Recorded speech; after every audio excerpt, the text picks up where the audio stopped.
என்னம்மா 2 bank statement தான் கொடுத்துருக்கீங்க.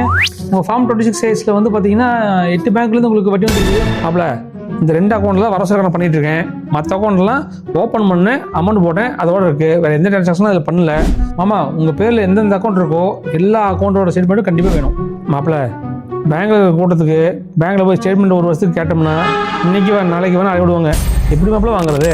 மாமா கூட்டுறது கூட்டலையே எனக்கு தெரியாது. கண்டிப்பாக எல்லா பேங்கோட ஸ்டேட்மெண்ட்டும் எனக்கு வேணும். மாப்பிள்ள எல்லா பேங்க்லையும் ஸ்டேட்மெண்ட் வாங்கினா ஒரு மாதத்துக்கு மேலே ஆக மாட்டேங்குது.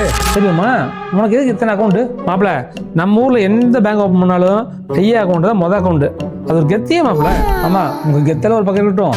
முதல்ல நான் சொல்கிறது கேளுங்க. மாமா நீங்கள் என்ன பண்ணுறீங்கன்னா எல்லா பேங்க்கு போகிறீங்க, போயிட்டு ஸ்டேட்மெண்ட் வாங்கிடுறீங்க.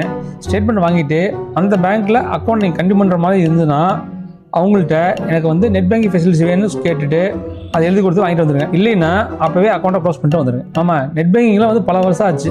நீங்கள் கூட்டத்தை பார்த்து பயந்துட்டு இருக்கீங்க. நெட் பேங்கிங் இருந்துச்சுன்னா நம்ம வீட்லேயே எடுத்துக்கலாம், மொபைல் பேங்கிங் இருக்குது, எல்லா ஃபோன்லேயும் எடுத்துக்கலாம். எல்லா ஃபியூச்சர்ஸும் நீங்கள் பேங்க் போகணும் அவசியமே கிடையாது. எல்லாமே நீங்கள் உட்காந்து இடத்துல எடுத்துக்கலாம். ஓகே மாப்பிள்ள நீ சொல்கிற மாதிரி நான் எல்லா பேங்க்லேயும் ஸ்டேட்மெண்ட் வாங்கிட்டு வந்து கொடுத்துறேன். ஆமாம் ஒரு நிமிஷம், நம்ம ஊருக்கு கூட்டுறவு பேங்க்கில் நீங்கள் தானே செக்ரட்டரி? ஆமாம் பிள்ளை நான் தான் செக்ரட்டரி. அப்போ கண்டிப்பாக வந்து உங்களுக்கு அங்கே விவசாய லோனும் சேவிங்ஸ் அக்கௌண்ட் இருக்குமே, கோஆபரேட்டிவ் பேங்க் அக்கௌண்ட் எல்லாமே வேணும்.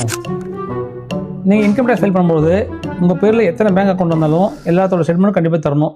அது மட்டும் இல்லாமல் கோஆபரேட்டிவ் பேங்க்கில் உங்கள் அக்கௌண்ட் இருந்துச்சுன்னா அதையும் மறக்காமல் கொடுத்துருங்க. அப்போ தான் வந்து உங்கள் இன்கம் டேக்ஸ் ரிட்டர்ன் சரியான முறையில் ஃபைல் பண்ண முடியும். மேலும் இது போன்ற தகவலுக்கு ஸ்டே கனெக்டட் வித் SK.